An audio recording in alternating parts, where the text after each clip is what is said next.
Good morning. Welcome to the Breakfast News on Rajya Sabha television this Wednesday morning. I'm Ashwarya with you.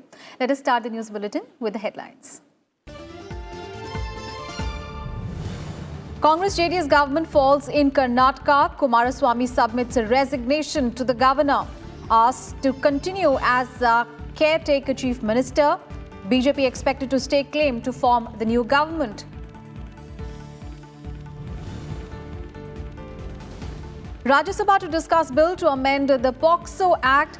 Bill seeks to include death penalty for aggravated sexual assault on children. Government to introduce insolvency and bankruptcy court amendment bill in the upper house.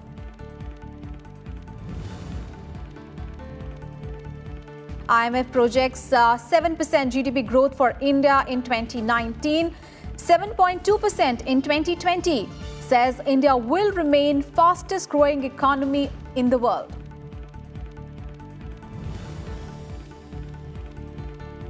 "40 terror groups were operating within Pakistan," Prime Minister Imran Khan tells United States lawmakers. Says successive governments did not tell the truth to the people. And Boris Johnson to take over as UK's next Prime Minister today. Promises to deliver Brexit and unite Britain. Outgoing Prime Minister Theresa May extends support. Our top stories from Karnataka, where the H.D. Kumaraswamy-led Congress JDS coalition government collapsed on Tuesday when it lost the trust vote in the assembly, ending the nearly 3-week-long high political drama in the state. H.D. Kumaraswamy managed to get only 99 votes in comparison to the 105 votes of the BJP. After losing the trust vote, which missed a couple of deadlines, Kumaraswamy submitted his resignation to Governor Vajubhai Vala. The resignation was accepted with immediate effect, but Kumaraswamy was asked to continue as the caretaker chief minister till alternative arrangements are made. Meanwhile, BJP leader B.S. Yediyurappa described the outcome as a victory for democracy. He assured the people of Karnataka that an era of development would start with the BJP in power. The BJP is expected to stake claim to form the government in the state today. It is the victory of the democracy. People were fed up with the Kumaraswamy government. I want to assure the people of Karnataka, new era of development will start now onwards. All right, Mr. Shekhar Iyer, senior journalist, is now joining us on the phone line for a perspective on that story. A very good morning, sir, and thank you so much for joining us here on Rajya Sabha TV. Sir, the one-year-old Congress JDS coalition has collapsed in Karnataka. Of course, this paves the way for the BJP's return to power. And, this trust vote yesterday coming after, this tug of war really between the coalition and the BJP, and that even reached the Supreme Court. So how do you look at the developments in Karnataka and what happens from here? Aishwarya, what happened last evening was an inevitability, because we saw how after the Lok Sabha election results, in which BJP won 25 of the 28 Lok Sabha seats in Karnataka, there was tension brewing within the Congress as well as within JDS and between Congress and JDS, because this was a sort of an unnatural coalition arrangement where the Congress which had come second a position after the assembly results in 2018, decided to support a party which only was in the third position. That is, a party having 37 MLAs was backed by a party having 67 or so. So that just to prevent BJP. No, beyond that, they did not have a common agenda of governance. And there were also problems between two strong stalwarts within the Congress. One was D.K. Shivkumar and Siddaramaiah. This whole thing got triggered because Siddaramaiah's people wanted a leadership change, and they were often saying that Siddaramaiah should become CM.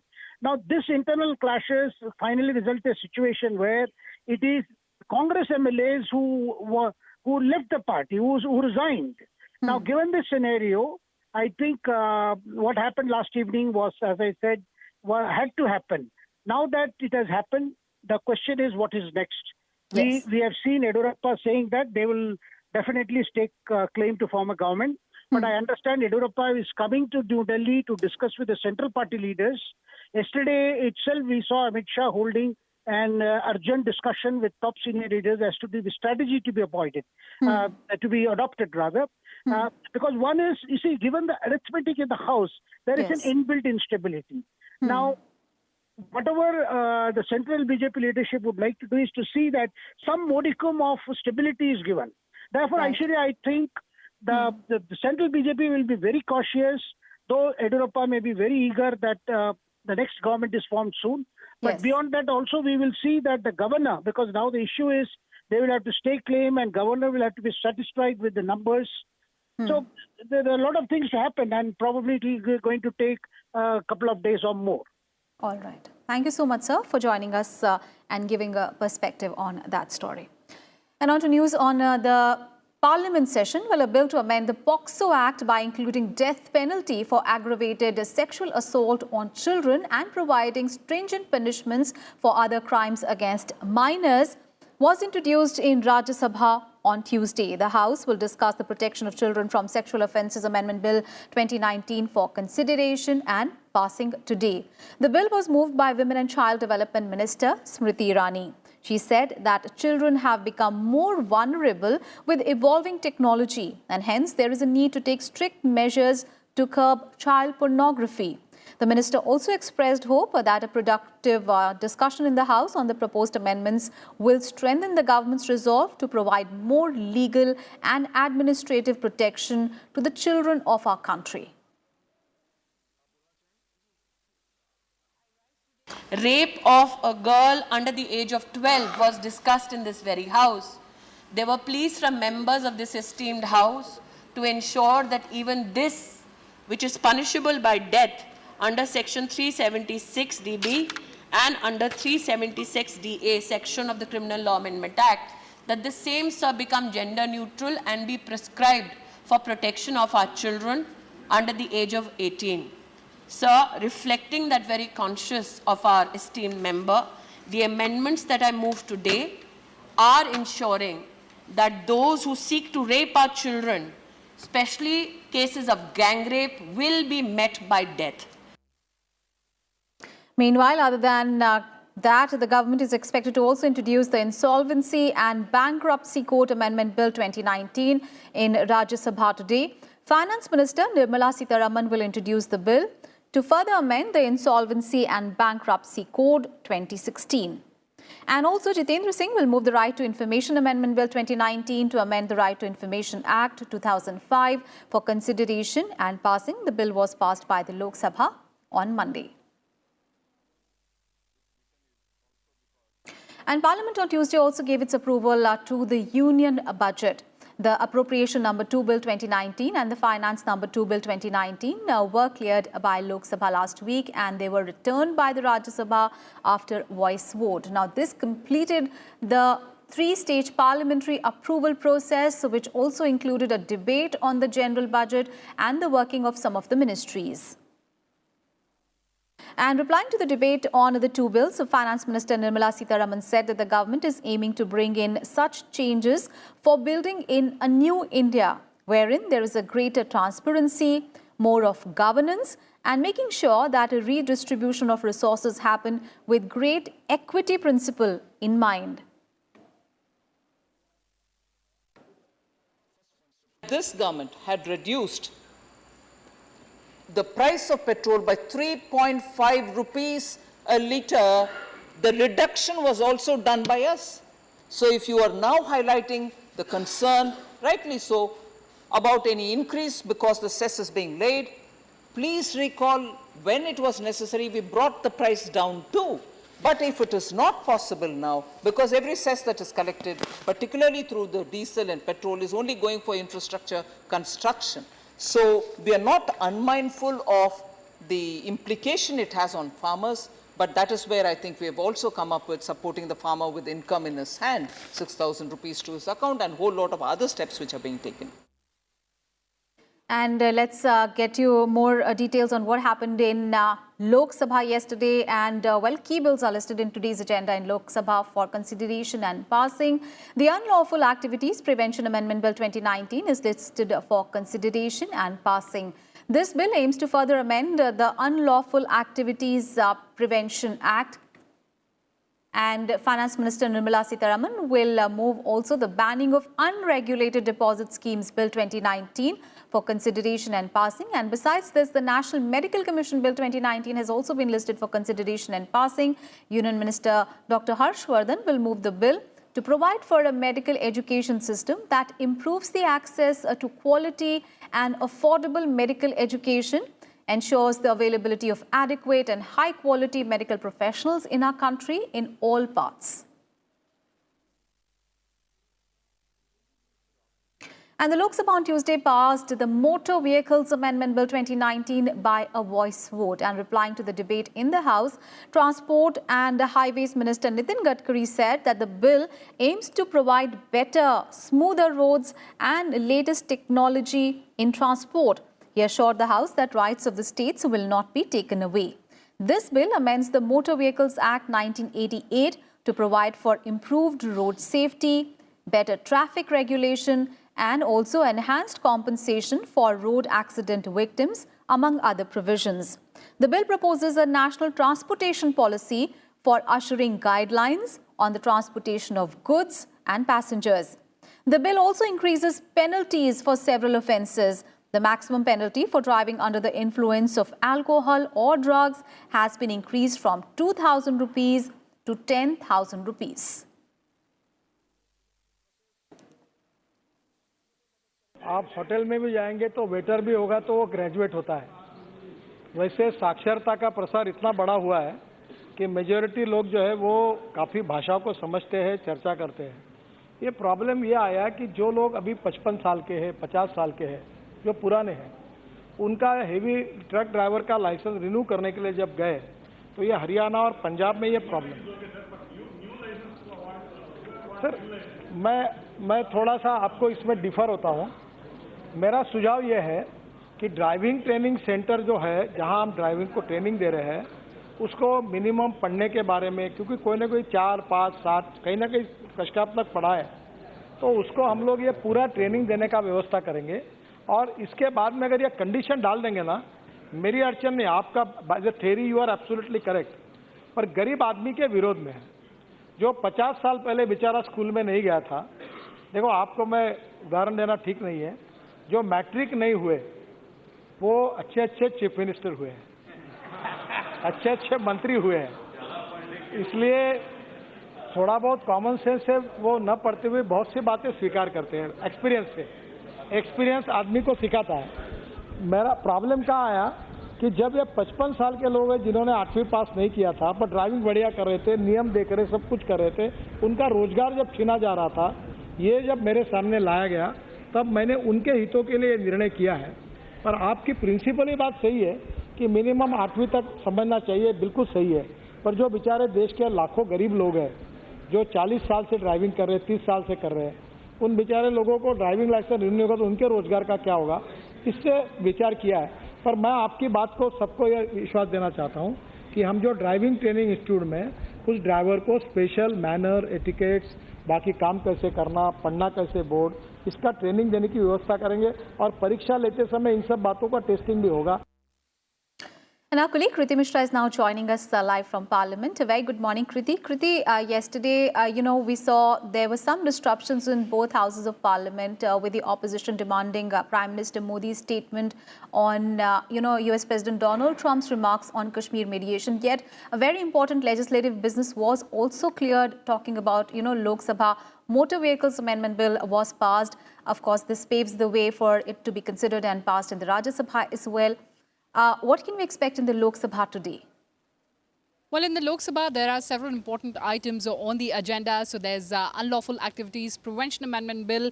In fact, this highlights the zero tolerance policy of the government against terrorism, because this provides for designating a person who is suspected to have links with terrorists as terrorists. So this is a very important bill that is slated to come up in the Lok Sabha today for consideration as well as passage. There are other important bills like the banning of unregulated deposits bill. This is to tighten noose around all the Ponzi schemes. So important bills are lined up in the Lok Sabha, which also includes the National Medical Commission bill to supersede the Medical Council of India and provides for medical advisory, setting up of Medical Advisory Council of India also, and also provides for a transparent process in the admission process in the field of medical education and regulating the fees from the private colleges as well. So important bills lined up in the Lok Sabha.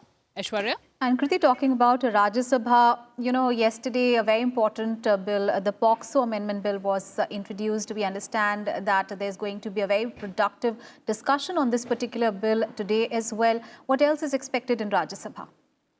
Well, Ashwara, three important bills are lined up in the Rajya Sabha today. The Insolvency and Bankruptcy Code Amendment Bill. Remember, the Cabinet had approved the amendments to this particular legislation to provide for a comprehensive restructuring and resolution process of corporates, and also provides for a 3:30 deadline for this entire process to be completed, whether it is the judicial process, and the decision of the resolution would be binding on all stakeholders. Now, experts are saying that these amendments will make the entire process more speedy, will save time and smoothing the entire process, and provide for comprehensive restructuring and provide clarity in terms of mergers and demergers. There are important bills like the POXO amendment bill that you mentioned, to actually enlarge the definition of child pornography and provide for stringent punishment in case of violation to curb the menace of sexual offences against children. And there's another important bill in the Rajya Sabha as well, which relates to the RTI amendment bill, which was passed by the Lok Sabha. Remember, when this bill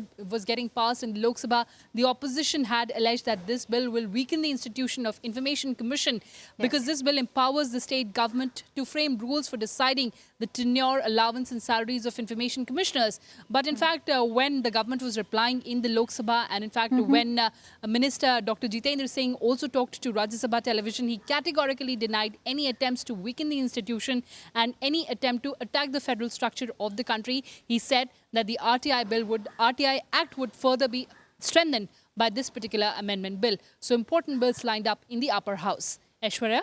Right, Kriti, thank you for all those updates there. And Prime Minister Narendra Modi will release the biography of former Prime Minister Chandrasekhar today. The book, Chandrasekhar, the last icon of ideological politics, has been written by Rajya Sabha Deputy Chairman Harivansh and research scholar Ravi Dutt Bajpai. Rajya Sabha Chairman M. Venkaiah Naidu will be the chief guest at the event, and Lok Sabha Speaker Om Birla, opposition leader of Rajya Sabha Ghulam Nabi Azad, will also attend the function. Let's get you some other news now. The government has extended the deadline for filing of income tax returns by individuals for financial year 2018-19 to 31st of August from 31st of July. In an official release, Finance Ministry said that the decision has been taken after it was reported that some of the taxpayers are facing difficulties in filing their income tax returns due to various reasons, including the extension of the due date for the issue of Form 16 for the assessment year 2019-20. The IMF on Tuesday projected 7 and 7.2% GDP growth for 2019 and 2020, respectively, for India. India will still, however, be the fastest growing major economy of the world and much ahead of China, said the Washington-based global financial institution. Now, this is a downward revision of 0.3% for both the years as compared to the IMF's previous projections early this year. The Supreme Court on Tuesday extended the deadline for the publication of the final National Register of Citizens, that is the NRC in Assam, by a month to 31st of August, while rejecting the pleas seeking permission for 20% sample re-verification. Now, the centre and the Assam government sought permission for sample re-verification to find out wrongful inclusions and exclusions of persons in the NRC. The order was passed by a bench comprising Chief Justice Ranjan Gogoi and Justice R.F. Nariman, which perused the reports filed by the Assam NRC coordinator. The centre and the Assam government stands were advanced by Attorney General K.K. Venugopal and Solicitor General Tushar Mehta, respectively. Both the governments had on 19th of July told the top court that India cannot be the refugee capital of the world and sought the extension of the deadline of 31st of July to complete the Assam NRC. They sought directions to conduct a sample re-verification to quell a growing perception that many illegal immigrants may have infiltrated the NRC, especially in districts bordering Bangladesh.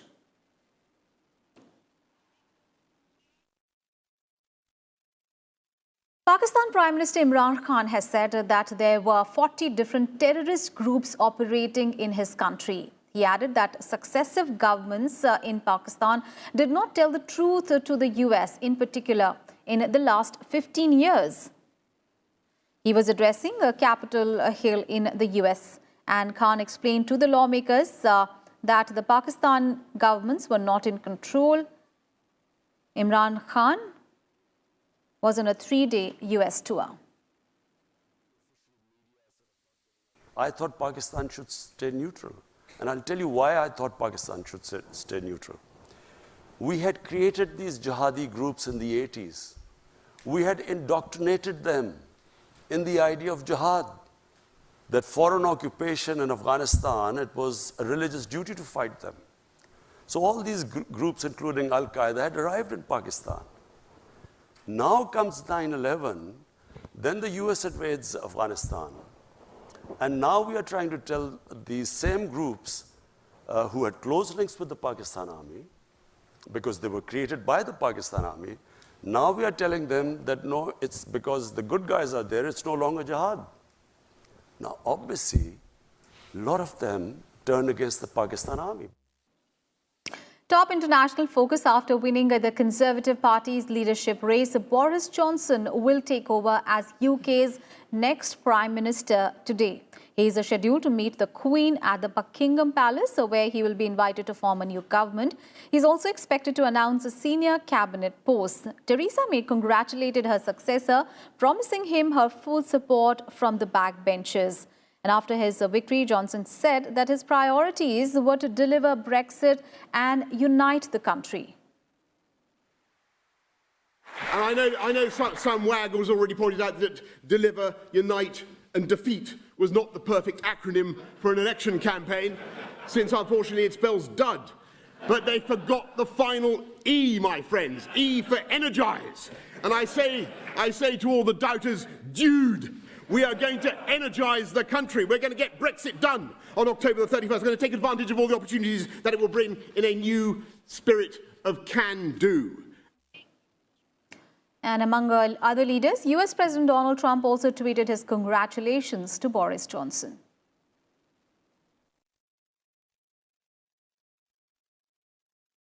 Sports news now. In badminton, HS Prannoy stormed into the second round of the men's singles of Japan Open, beating compatriot Kidambi Srikanth. Prannoy defeated Srikanth 13-21, 21-11, 22-20. Top Indian shuttlers PV Sindhu and Samir Verma will begin their singles campaign today. PV Sindhu, who is seeded 5th, will face China's Wei Huan, while Samir Verma will take on Anders Antonsen of Denmark. B. Sai Praneeth has already stormed into the second round. He next faces Kei Tsunoyama of Japan. In the mixed doubles event, Satvik Sairaj Rankireddy and Ashwini Ponnappa also advanced to the next round. However, in the men's doubles, Manu Atri and Sumit B. Reddy crashed out of the tournament. Meanwhile, Saina Nehwal has pulled out of the tournament due to injury. And with that, we wrap up this edition of Breakfast News. Thanks for watching. Have a great day ahead.